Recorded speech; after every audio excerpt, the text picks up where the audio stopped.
नमस्कार साथियों, मैं हूं जितेश कुमार और आप हमारे साथ हैं। आज हम लोग इस बात पे चर्चा करेंगे कि अभी जो महत्वपूर्ण 10 डेवलपमेंट हुआ है वह इजराइल और ईरान के युद्ध में, आज उसी के बारे में हम सभी लोग जानने वाले हैं। दोस्तों, हम जान रहे हैं कि अभी विश्व में जो दो देशों के बीच में है वह युद्ध कंटिन्यू चल रहा है। जो शुरू में एक और देश था वह 3 दिन चला और ख़त्म हो गया। हम यह युद्ध आपसे बात करते हैं। सबसे पहले यह जो युद्ध था वह रसिया और यूक्रेन के बीच में जो अभी चल रहा है। उसके बाद इजराइल और ईरान के बीच में जो चल रहा है। इजराइल और गाजा बोल दें या हुतीज बोल दें, जितने भी प्रॉक्सी थे उन सभी के साथ में उनके साथ भी अभी युद्ध कहीं ना कहीं चल रहा है, या हम यूँ बोलें कि अभी कहीं ना कहीं युद्ध कंटिन्यू है। तो अगर युद्ध कंटिन्यू है तो उसके लिए अभी जो हम सभी लोग देख पा रहे हैं कि उसमें अभी हम आज महत्वपूर्ण तरीका से बात करने वाले हैं इजराइल और ईरान के चल रहे युद्ध का मतलब ये हो गया कि अभी जो चल रहा है उसमें जो महत्वपूर्ण है। तो सबसे पहले हम देखते हैं कि हम सभी लोग जानते हैं कि पिछला फ्राइडे, अभी जो आज शुक्रवार है, पिछला शुक्रवार को क्या होता है कि इजराइल के द्वारा ईरान के ऊपर महत्वपूर्ण स्थान पे सटीक लोकेशन को देखते हुए उन पे वार किया जाता है। अब वार किया जाता है और चुन चुन कर जितने भी इजराइल के महत्वपूर्ण लोग थे या महत्वपूर्ण विभाग देख रहे थे उन सभी लोगों को मार दिया जाता है। जैसे कि हम बात करते हैं वहां के सेना प्रमुख को, उनको खत्म किया जाता है। IRGC जो होते हैं उनके जो प्रमुख थे। उसके बाद हम बात करते हैं जो वहां के परमाणु के चीफ थे उनको खत्म किया जाता है। और जितने भी चीफ थे, सिर्फ एक चीफ को छोड़ दिया जाता है जो खोमनई है, खोमनई अली को छोड़ दिया जाता है। बाकी सारे के सारे चीफ को खत्म कर दिया जाता है। अभी इस स्थिति में हो क्या रहा है कि हो ये रहा है कि जिस प्रकार से अभी दो देशों के बीच में युद्ध स्टार्टिंग होने के बाद दो देशों के बीच में, तो अभी उधर से भी, अब ईरान के ओर से भी हैवी बमबारी किया गया। हैवी बमबारी इजराइल के ऊपर किया गया, जिसमें से सुपरसोनिक मिसाइल भी थे। अब अगर वहां से बमबारी किया गया है तो जो आयरन डोम है, जो उसका जो एयर डिफेंस सिस्टम है इजराइल का, हम सभी लोग जानते हैं कि वह एयर डिफेंस सिस्टम 3 कैटेगरी में इजराइल के पास है। एक है जो सेमी है, वह 400 450 के रेंज को रोकता है। उसके बाद उससे ज़्यादा रेंज और उससे ज़्यादा रेंज। तो उनके पास 3 प्रकार के एयर डिफेंस सिस्टम लगे हुए होते हैं। लेकिन उसके बाद भी क्योंकि ब्लास्टिक मिसाइल और सुपरसोनिक मिसाइल को रोक पाने की क्षमता अभी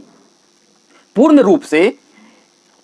इजराइल के पास नहीं है, क्योंकि अब एक साथ बहुत सारी मात्रा में अगर एक बार में मिसाइल रिलीज किया जाए तो आयरन जो जितने भी डिफेंस सिस्टम है वो उसका कोई ना कोई लिमिटेशन होता है। और लिमिटेशन होने के बाद वह क्या होता है, एक एरिया तक तो पकड़ पाता है, या हम बोले एक मात्रा तक तो वह पकड़ पाता है। लेकिन हो सकता है कि एक मात्रा के बाद वह नहीं पकड़ पाए, उसको नहीं सेंस कर पाए, क्योंकि एयर डिफेंस सिस्टम जो काम करता है वह जो उसमें हीट प्रोड्यूस होता है, मिसाइल के अंदर जो हीट प्रोड्यूस होता है उसी के कारण एयर डिफेंस सिस्टम पकड़ पाता है।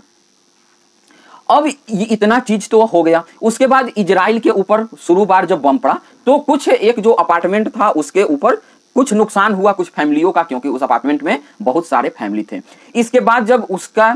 बाद फिर अमेरिका की ओर से प्रस्ताव आता है ईरान को कि आप जो अपना परमाणु प्रोग्राम है उसको स्थगित कर दीजिए, और अभी तक आपने जितना भी यूरेनियम इंक्रीज कर रखा है वह यूरेनियम को कहीं ना कहीं, जो यूरेनियम से देखभाल, परमाणु बम से देखभाल करने वाले विश्व स्तर पे जो संस्थान है, आप उन्हें दे दीजिए। वो या तो उसको किसी को ईंधन के रूप में यूज कर लेंगे। लेकिन क्योंकि खमनई जो हैं वह अभी सुप्रीमो हैं और वह इस जो बात है इसको मानने से इनकार कर देते हैं। यह जब मानने से इनकार कर देते हैं, मानने से इनकार करने का जो मुख्य रूप से कारण है वह कारण यह है कि आप खुद समझ के या खुद देख सकते हैं कि अभी जो स्थिति बना हुआ है कि अगर इजराइल के बैकअप करने के लिए या इजराइल के समर्थन में अमेरिका और यूरोपियन देश खड़े हैं तो उस साइड से चीन और रसिया खड़ा हो चुका है। तो कहीं ना कहीं एक प्रकार से हिम्मत ईरान के अंदर भी मिल रहा है। उसके बाद हम सभी लोग जानते हैं कि जब भी इजराइल ईरान के ऊपर हमला करना चाहता है या करने की कोशिश करता है तो उससे पहले वह एयर जितने भी वहां पे न्यूज का पोर्टल है, इंफॉर्मेशन पहुंचाने का जो माध्यम है, उस माध्यम के द्वारा उन सभी लोगों को इन्फॉर्म कर दिया जाता है कि आप इस एरिया को खाली कर दीजिए, क्योंकि अभी इसमें बमबारी होने वाली है। आपने कुछ दिन पहले इस बात को बिल्कुल सुना होगा, डोनाल्ड ट्रंप की ओर से भी ये बात आई थी कि आप तेहरान को खाली कर दीजिए। तेहरान को खाली कर दीजिए, इसका क्या मतलब है? इसका मतलब है कि जो राजधानी है, और राजधानी के मैं बता दूं कि जितने भी परमाणु बम बनाने के लिए साइट हैं वह तेहरान के नियर बाई में भी हैं। तो अगर किसी प्रकार से बमबारी हो रही है, लेकिन अगर बमबारी होते समय आम लोगों को इजराइल बिल्कुल भी हार्म नहीं पहुंचाना चाहता है, उन्हें हानि नहीं पहुंचाना चाहता है। तो इस सब चीज़ों को देखते हुए इजराइल ने यह निर्णय लेता है कि आप सभी लोग ये सब चीज़ें छोड़कर आप खाली कर दीजिए, क्योंकि परमाणु पर जो परमाणु संस्थान है उन पे भी हम बम मारेंगे। हो सकता है बम मारने के बाद जो यूरेनियम इंक्रीज हुआ है वह किसी न किसी प्रकार से लीक हो जाए, और हम सभी जानते हैं कि अगर एक बार यूरेनियम लीक हो जाए तो उसको बहुत ही ज़्यादा वह विनाशकारी होता है और रोक पाना भी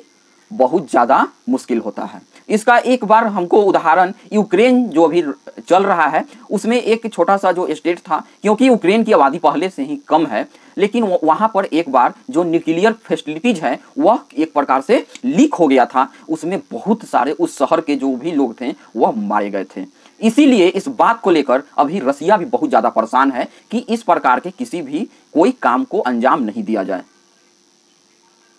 अब होता क्या है कि जब हम आगे अब देखते हैं तो उनको खाली करने के लिए बोल दिया जाता है, और हम सभी लोग देख भी सकते हैं कि उस दिन पूरे लाइन के साथ तेहरान खत्म, तेहरान में जितने भी लोग थे वह अपने एरिया छोड़ छोड़ के भागने लगते हैं, या हम यूं बोले कि वह निकलने लगते हैं। उसी के अपोजिट तरफ अगर हम देखते हैं तो ईरान के भी सेना प्रमुख जो हैं, जो न्यू बने हैं, अभी तो इतना जल्दी सेना प्रमुख ही आप बोल रहे हैं, वहाँ के चीफ बदल रहे हैं कि नाम तो छोड़ दीजिए, क्योंकि हर कुछ दिन में चीफ नया ही आने वाले हैं। इजराइल के पास इतना सटीक इन्फॉर्मेशन होता है, जब वो घर में घुस के एकदम सटीक मार सकता है, तो फिर उनका भी बहुत दिनों तक रह पाना, सुरक्षित रह पाना उचित नहीं है, या नहीं रहने देगा इजराइल। इसके बाद उन्होंने भी तेहरान में जो है वह उसी प्रकार से बोलते हैं कि तेहरान को आप सभी लोग खाली कर दीजिए, क्योंकि हम भी तेहरान को पूरी तरीका से मिट्टी में मिला देंगे। अब ये सब चीज़ों को देखते हुए, क्योंकि पहले से ही बहुत ज़्यादा आपस में टकरार होने की स्थिति बनी हुई है, तो अब जो है एक पैटर्न और दे देखा गया है कि इजराइल जो था शुरू में, एक उदाहरण के लिए मान के चलिए कि इजराइल तो पहले से ही युद्ध में चला रहा है, क्योंकि बताया जा रहा है कि इजराइल का भी अब जो एयर डिफेंस सिस्टम है उसका जो रोकने की क्षमता है, पहले अगर 100% था तो अब कहीं ना कहीं आकर मात्र 65% रह गया है। और ईरान का अभी यही सोचना भी है कि अभी अगर हम युद्ध रोक देते हैं या थोड़ा सा भी उसमें रोकने की कोशिश करते हैं तो इजराइल को फिर से रिबिल्ड होने का मौका मिल जाएगा। दूसरी साइड हम देखते हैं कि जो इजराइल है वह ईरान पर जो लगातार बम्बिंग किए ही जा रहा है, लगातार जितने अभी तक बताया जा रहा है कि सिर्फ कल के कल 80 जो उनके 180 ठिकानों पर उनको हमला किया है, और 180 ठिकानों को पूरी तरीका से तबाह कर दिया है। वह 180 ठिकाने कौन से हैं? जहां पे ईरान के मिसाइल हथियार या गोला बम बारूद या परमाणु से संबंधित किसी भी प्रकार के सामान रखे हुए हैं, उसको वह टारगेट बनाया जा रहा है। अब इसी के साइड हम एक चीज और देखने का प्रयास करते हैं कि इजराइल और ईरान में अभी ईरान की ओर से इजराइल पर एक मिसाइल सोटस के नाम से दागा जाता है, जो सुपरसोनिक मिसाइल के अंतर्गत आता है। अब क्योंकि अगर सुपरसोनिक मिसाइल है तो वह सुपरसोनिक मिसाइल को रोक पाने की क्षमता कम से कम अभी इजराइल के एयर डिफेंस सिस्टम के पास नहीं है, तो वह उसको ब्लीच करते हुए वह वहां तक आता है। तो जैसे ही आता है तो वहां के इजराइल के जो एक अस्पताल है उस पर जाकर वह गिरता है, क्योंकि वह सोडस जो मिसाइल है उसका एक सबसे बड़ी बात यह है कि उसका ये खासियत है कि जब भी वह कहीं गिरता है तो वह एक मिसाइल आता है, लेकिन लोग इजराइल के लोग बता रहे हैं कि 7 किलोमीटर दूर पे भी वह ब्लास्ट होता है, और ब्लास्ट होने के साथ ही वह बहुत सारे मिसाइल में बट जाता है। अब यह जो मिसाइल है, यह मिसाइल बहुत सारे देश साइन कर रखे हैं कि मैं इस प्रकार के किसी भी मिसाइल नहीं बनाऊंगा, क्योंकि इस मिसाइल से खतरा ये उत्पन्न होता है कि अभी तो बिल्कुल भी ये बात को पता नहीं चल पाता है कि क्या होगा, लेकिन जैसे ही जब युद्ध खत्म हो जाएगा, अब ऐसा तो है नहीं कि जितने मिसाइल आएंगे वो सारे के सारे फट ही जाएंगे, कुछ मिसाइल रुक भी जाते हैं और जो जमीन के नीचे रहते हैं, जब भी अगला बार खुदाई होगा, कोई यहाँ जाएगा, उस पर ज्यादा प्रेशर पड़ेगा तो वह मिसाइल युद्ध खत्म होने के बाद भी फट सकता है। और आप बहुत बार द्वितीय विश्व युद्ध का बम अभी भी अधिकतर देशों में पाया जाता है। तो ये सब चीजों को देखते हुए, क्योंकि वह बम पर प्रतिबंधित था, लेकिन इजराइल और ईरान वह जो प्रतिबंधित जो था उसमें कोई भी हस्ताक्षर नहीं कर रखा है। एक और इंफॉर्मेशन ये है कि डोनाल्ड ट्रंप ने ये बोल दिया है कि हम 2 सप्ताह का हम और टाइम ले रहे हैं कि हमको फुल फ्लैज उतरना है युद्ध में कि नहीं उतरना है। और मैं सभी बता दूं कि अब इस युद्ध में आगे और जो भी होगा हम आप सभी लोगों को बताते ही रहेंगे। आप सभी लोग जुड़ी इसके